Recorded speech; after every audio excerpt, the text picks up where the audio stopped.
함께 나누실 성경 말씀은 히브리서 13장 15절에서 21절의 말씀, 신약성서 369년입니다.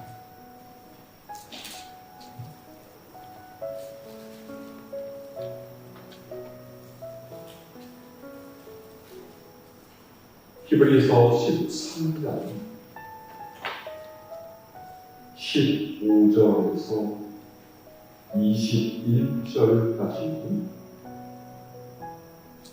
제가 오늘 여러분이 앉으라면 흔드시기 바랍니다. 그러므로 우리는 예수로 말미암아 항상 찬송의 제사를 하나님께 드리자. 이는 그 이름을 증언하는 입술의 열매입니다. 오직 사랑과 선한 것들을 잊지 마라. 하나님은 이 같은 자를 기뻐하시리라. 너희를 인도하는 자들에게 순종하고 복종하라. 그들은 너희 영혼을 위하여 경성하기를 자신들이 청산할 자인 것 같이 하느니라. 그들로 하여금 즐거움으로 이것을 하게 하고 근심으로 하게 하지 말라. 그렇지 않으면 너희에게 유익이 없느니라. 우리를 위하여 기도하라. 우리가 모든 일에 선하게 하고 우리에게 선한 일이 있는 일을 확신하니 내가 더 속히 너희에게 돌아가기 위하여 너희가 기도하기를 더욱 원하노라. 양들의 큰 목자이신 그리스도 예수를 영원한 본향에로 혼자 앞에서 이끌어내신 건강에 함께합니다. 모든 선한 일에 너희를 온전하게 하사 자기 뜻을 행하게 하시고 그 앞에 즐거운 것을 예수 그리스도로 말미암아 우리 가운데서 이루게 하시기를 원하노라. 영광이 그에게 세세 무궁토록 있을지어다. 아멘. 할렐루야.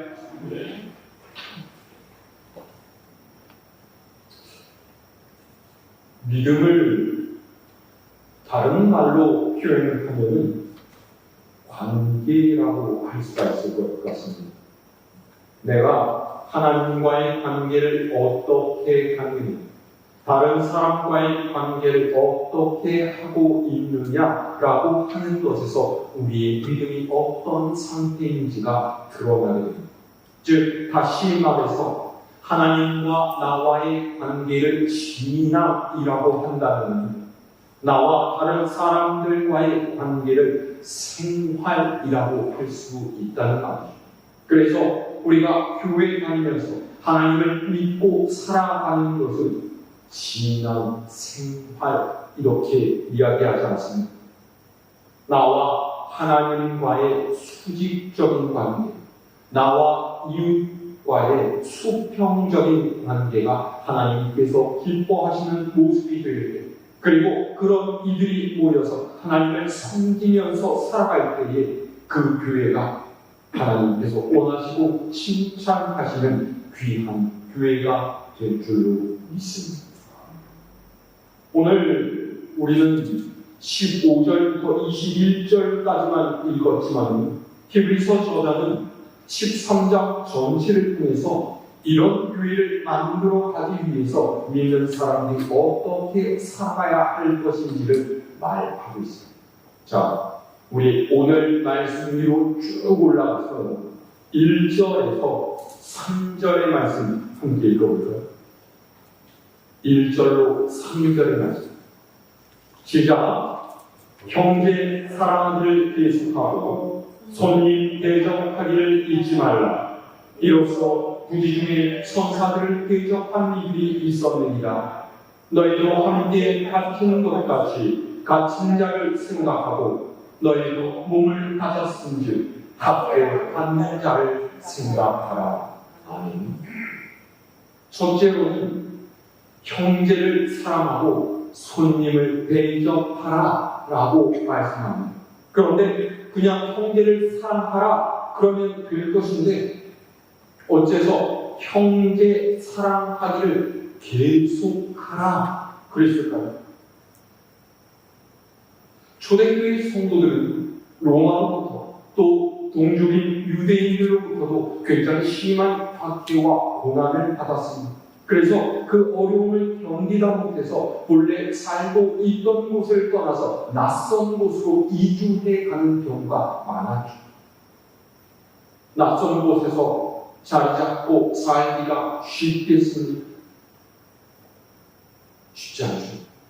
그러다 보니까 경제활동 또한 힘들 수밖에 없었고, 당연히 생계를 유지하는 어려움을 겪을 수밖에 없었어요. 이렇게 생활이 어려워지기 시작하면 사람이 어떻게 돼요? 삶의 여유가 없어지고 이기주의적으로 바뀌게 됩니다.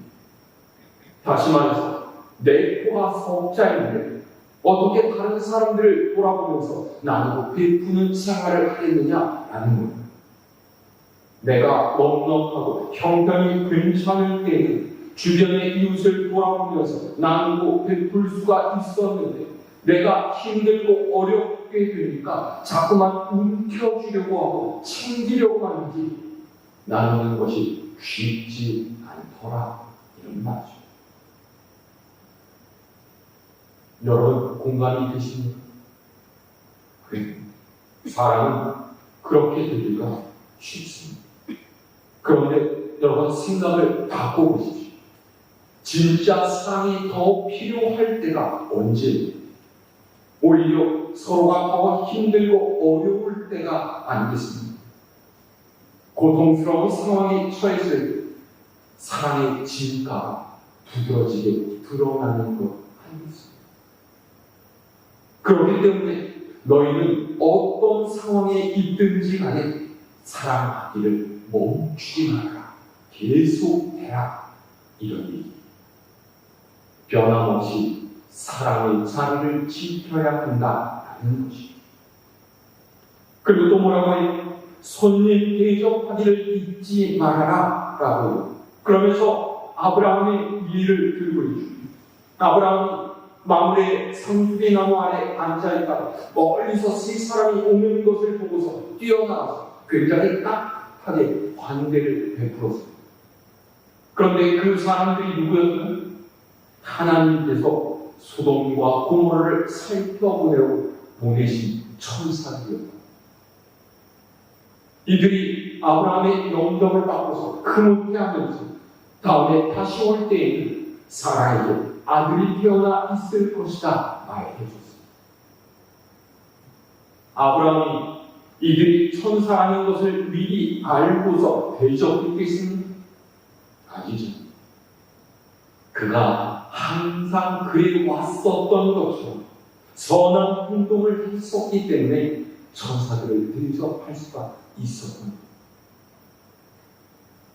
갇힌 자들, 학대받는 이들을 도와주는 것 또한 마찬가지입니다.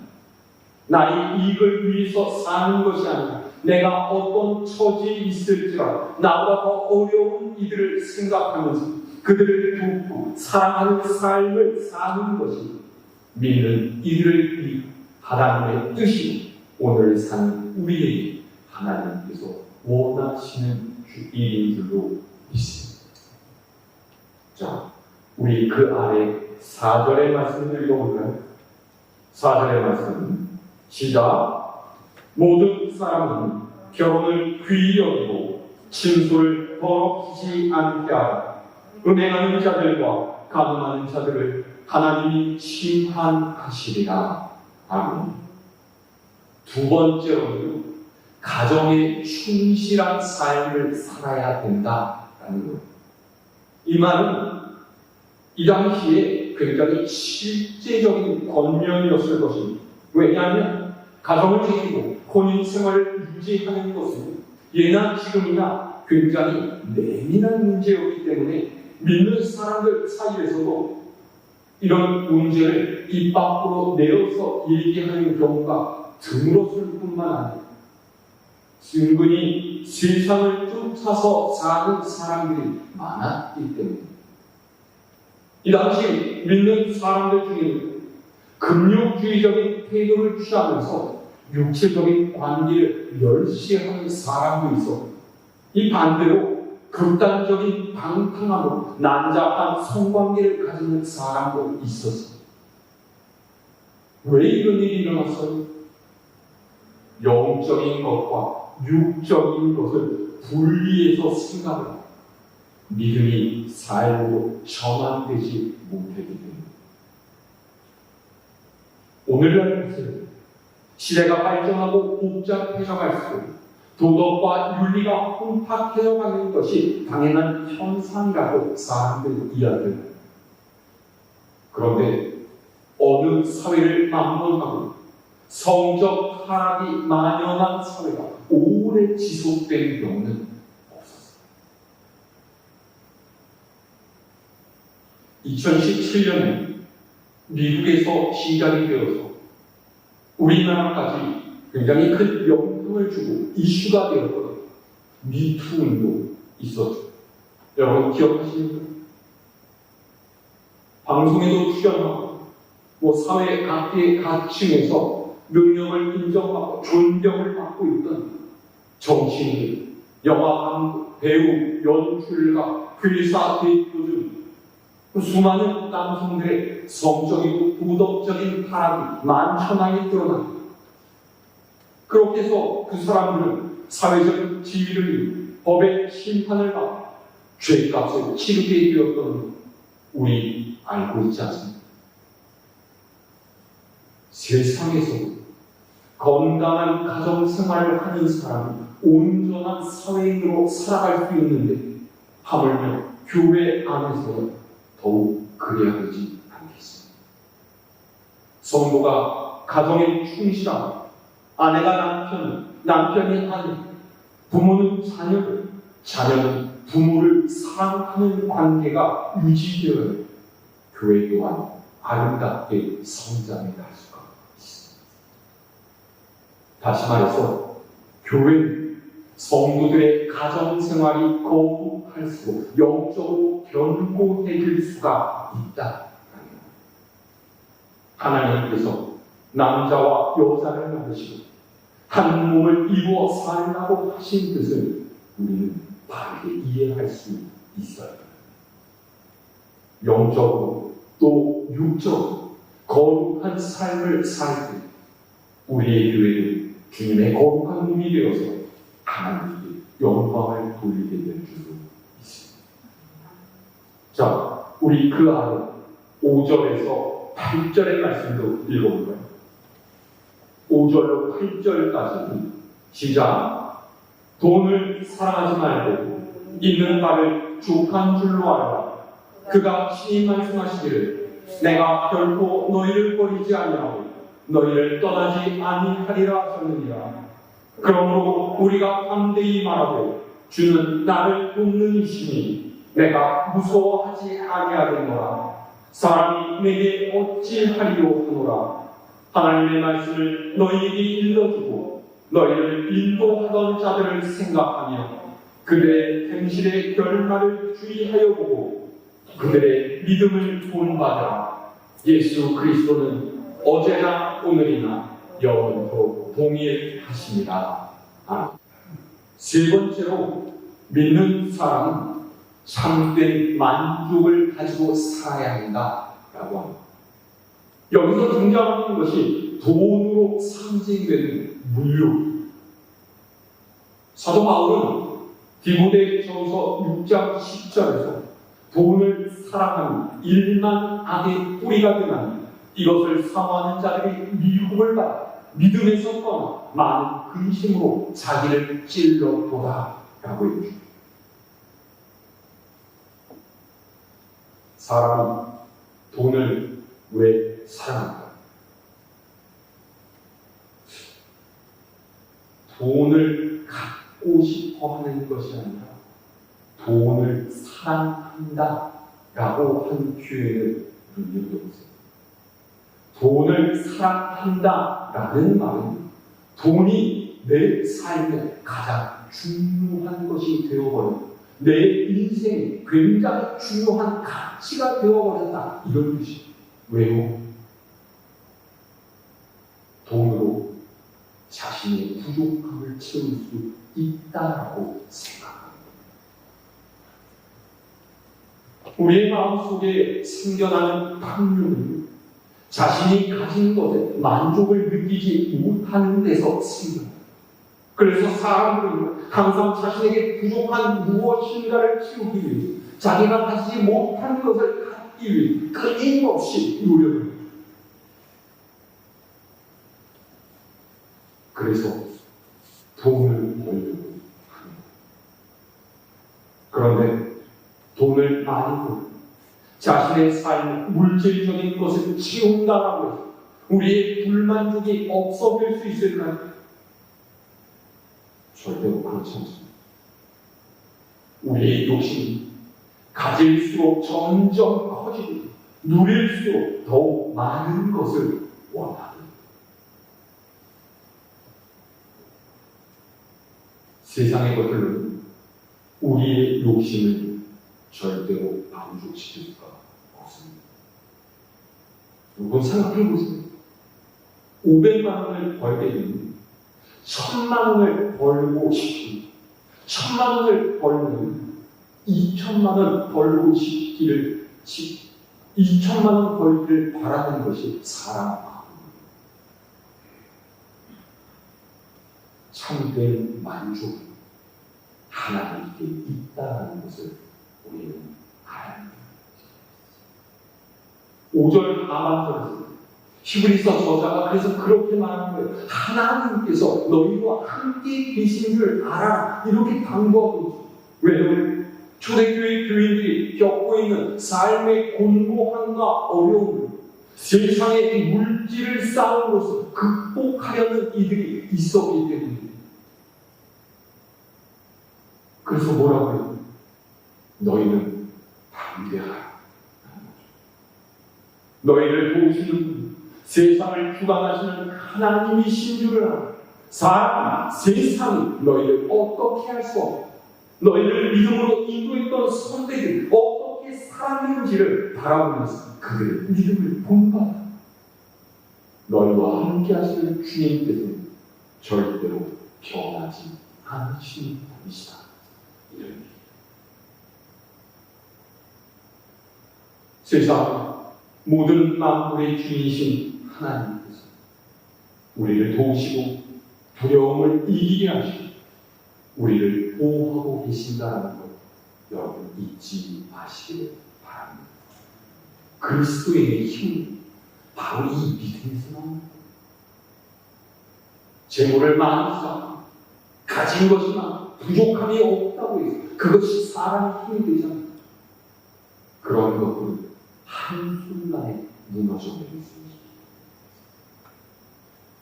내 삶의 주인 되시는 예수님께서 언제나 동일하게 우리와 함께 하신다는 이 사실을 힘을 얻고 만족을 얻는 여러분 모두가 될 수 있기를 바랍니다.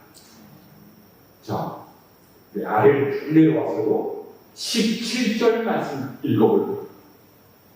17절 말씀 시작. 너희를 인도하는 자들에게 순종하고 복종하라. 그들은 너희 영혼을 위하여 겸손하기를 자신들이 청산할 자인 것 같이 하느니라. 그들로 하여금 즐거움으로 이것을 하기라고 근심으로 하게 하지 말라. 그렇지 않으면 너희에게 유익이 없느니라. 아멘. 그래서 네 번째로 히브리서 저자가 말하는 것은 믿는 사람은 순종의 삶을 살아야 된다는 거예요. 히브리서 저자는 믿는 이들이 지도자를 판단하지 말라 순종하고 가르치고 있습니다. 여기서 지도자는 이 당시 초대교회 교인들에게 말씀을 가르치고 있는 교회의 목회자들, 장로, 교사들, 그리고 선교사들을 의미합니다. 이들에 대한 태도가 어떠해야 하는가 히브리서 저자는 아주 단호하게 순종하고 복종해라 이렇게 이 말이 이 편지를 읽는 초대교회 교인들 중에 그 그들의 지도자를 탐탁치 않아 하면서 거리끼는 태도로 대하는 이들이 있었다는 것을 말해주고 있습니다. 사실 이것은 아마 모든 시대를 방문하고 항상 있을 수 있는 일. 제가 경험한 바도 그런데요. 아무리 목회를 열심히 하고 말씀 전하기를 힘든다고 해도 모든 교인이 목사를 좋아할 수는 없는 거예요. 그렇지 않겠습니까? 왜요? 사람 마음과 생각은 다 제각각이기 때문이죠. 어떤 교인은 목사의 설교 말씀을 너무나 좋아하지만 다른 사람에게는 그다지 좋지 않게 들릴 수도 있어요. 어떤 이는 목사의 목회를 마음에 드러내고 어떤 사람에게는 턱도 없이 부족한 것으로 느낄 수 있습니다. 그렇잖아요. 모든 사람의 기대를 충족시켜줄 수 있는 사람이 있겠어요? 없어요. 그러면 어떻게 해요? 마음에 드는 목사가 올 때까지 계속 바꾸고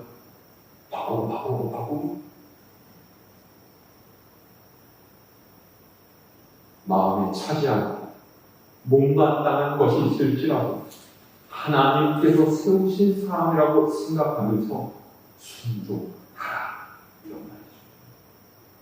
그렇게 해야만 하는 이유가 있다라는 거예요. 그게 바로 17절 하반절 내용입니다. 첫 번째 뭐라고 해요? 지도자들이 교인들의 영혼을 위해서 경성하기를 자신들이 성산할 자인 것처럼 하기 때문이다 라는 거죠. 말이 좀 어렵죠? 저도 이게 무슨 말인지 몰랐어요. 처음에 읽었어요. 쉽게 풀어쓴 메시지 성경을 보면 이 대목을 이렇게 표현하고 있습니다. 그들은 여러분이 처해 있는 삶의 조건을 부지런히 살피니 하나님의 엄격한 감독 아래 일하는 사람입니다. 이해가 되세요? 목회자는 교인들의 삶의 형편을 돌아보고 살피면서 하나님께서 보시기에 삐뚤어짐 없이 그렇게 목회해가는 사람들이다라는 거예요. 저는 이게 목회자의 공부를 굉장히 잘 표현한 말이라 그런 생각이 들어요. 제가 새벽 기도할 때마다 항상 빼놓지 않고 드리는 기도가 뭐냐면 하나님께서 제게 맡기신 양들을 잘 양육할 수 있도록 무엇보다도 참된 목자의 심정을 허락해 주십시오. 이런 기도. 왜냐하면 한 사람이 자리에 오래 앉아있다면 매너리즘을 합니다. 처음에는 굉장히 열심히 정성을 다해서 시간이 지나가면 갈수록 별거 아닌 것처럼 생각돼요. 징그러워지고 그러면서 정말로 중요하게 생각해야 될 것을 놓치는 경우가 많기 때문이죠.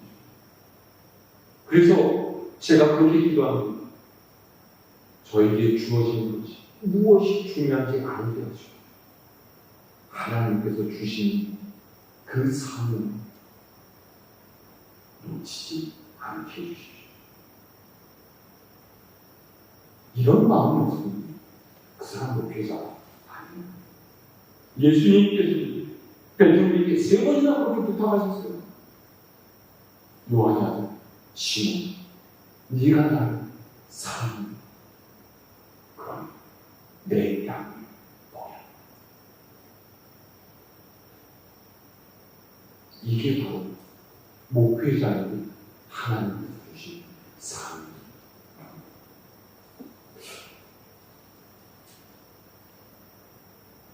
목사는 교인 중에 어떤 일이 문제가 생겼을 때 그 문제가 자신의 일인 것처럼 고민, 괴로워하고 아파하면서 기도하는 사람입니다. 물론 목회자도 사람이기 때문에 목회자가 아무리 열심히 해도 그 목회자에게 인간적으로 서운하고 섭섭한 감정이 들 때도 있습니다. 그럴 때 어떻게 해요? 목사님이 나를 시험해주게 하고 교회 안 나갈까? 목사님한테 가서 한마디 할까? 그렇게 했어요. 그럴 때 사람을 보지만 하나님을 바라보면서 목회자에게 순종하는 성숙한 믿음을 가져라. 히브리서 저자가 이렇게 이야기합니다. 그리고 또 한 가지 중요한 이유가 그 뒤에 나옵니다. 뭐라고 해요? 그들로 하여금 즐거움으로 사역하게 하고 근심으로 하게 하지 말라. 그렇지 않으면 유익이 없다라는 거예요. 어떤 단체에서든지 자발적으로 일할 수 있도록 해주는 것이 능률을 올릴 수 있는 비결이에요.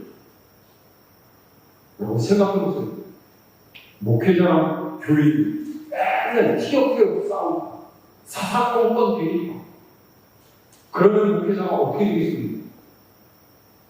삶은 뚝 떨어지고 매일 심란하고 걱정스러운 마음으로 지내면서 말씀도 대충 준비하고 목회도 하는 동 많은 동 한다는 결국 누가 손해를 보는 거예요?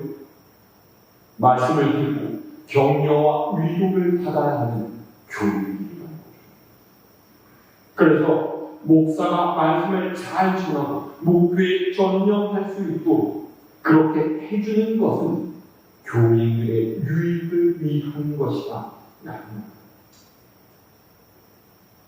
제가 이 말씀 읽으면서 난 참 감사하다 이런 생각을 하는데요.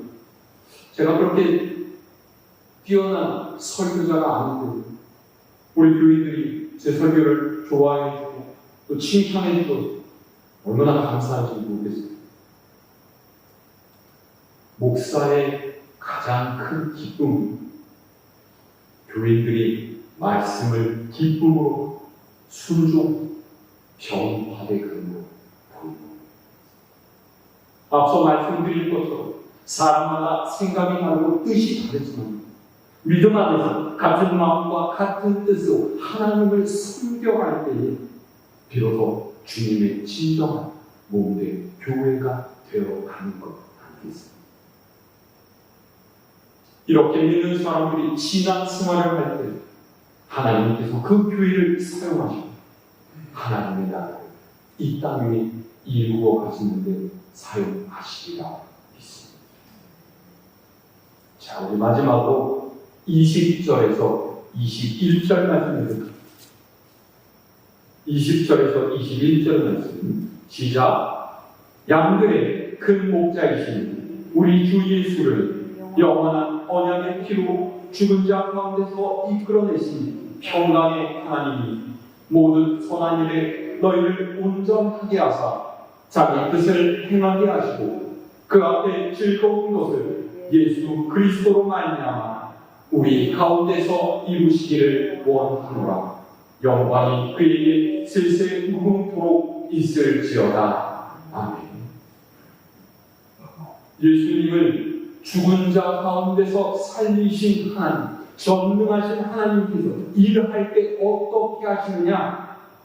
하나님께서 직접 하시는 것이 아니라 우리 사람을 통해서 그분이 세우신 계획들을 이루어 가게 하신다. 왜 하나님께서 직접 하지 않으세요? 우리에게 기회를 주십니다. 우리가 하나님의 사람이 될 수 있는, 하나님께 복을 받을 수 있는 기회를 주십니다. 그런데 우리는 하나님의 일을 이루어가기에는 너무나 부족하고 연약한 존재. 우리 안에 있는 죄성이 우리를 그렇게 만듭니다. 그래서 하나님께서는 우리로 하여금 하나님께서 계획하신 일을 온전히 감당할 수 있는 합당한 사람이 되게 하시기 위해서 우리를 온전하게 하신다라고요. 어떻게? 예수님을 통해서 죄에서 구원을 받게 하시고 하나님의 말씀을 통해서 하나님의 생각과 하나님의 뜻을 알게 하시고 그것을 따르는 믿음의 사람이 되도록 우리를 매일매일 훈련해 가신다. 은혜는 내 삶에서 예수 그리스도를 경험할 때 생겨요.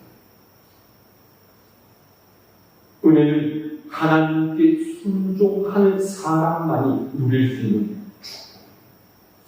이 은혜를 아는 사람과는 믿음의 삶을 살아가는